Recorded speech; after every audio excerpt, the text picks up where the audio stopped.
নমস্কার বন্ধু, সবাই কেমন আছেন?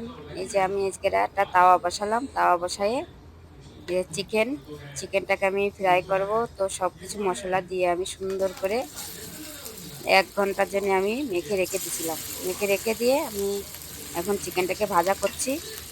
তো একটা একটা করে নিয়ে আমি এখানে ভাজাটা করে নিচ্ছি বন্ধুরা। এই যে আমি একটা একটা করে নিয়ে সুন্দর করে চিকেন ফ্রাই আমি করছি। তো এর ভিতরে দিয়ে দিয়েছি আমি সব কিছু মশলা আমি দিয়ে দিচ্ছি। দেওয়ার পরে 1 ঘন্টা ভিজে রেখেছি। তো মশলাটা হচ্ছে ধনে, জিরে, গরম মশলা, তারপরে একটুখানি আটা, আর হচ্ছে আহ, গুঁড়ো লঙ্কা, গুঁড়ো হলদি, পরিমাণ মতো লবণ, সব কিছু দিয়ে আদা রসুনের পেস্ট দিয়ে আমি এটাকে মেখে রেখে দিয়েছি 1 ঘন্টা। 1 ঘন্টা মেখে রেখে আমি এখানে ভাজা করছি। তো বন্ধুরা, এরকম করে ভাজলে খুব সুন্দর হয় খেতে চিকেন ভাজা। তো আপনারা একটু ভাজিয়ে এরকম খেয়ে দেখবেন।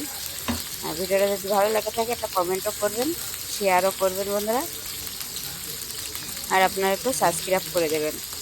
এই যে আমি একটা একটা করে আমি ভেজে নিচ্ছি।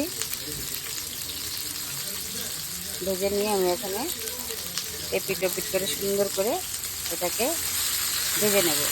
তো বন্ধুরা, এরকম ভাজা খুবই ভালো লাগে, আপনারা একবার এরকম ভাজা খেয়ে দেখবেন।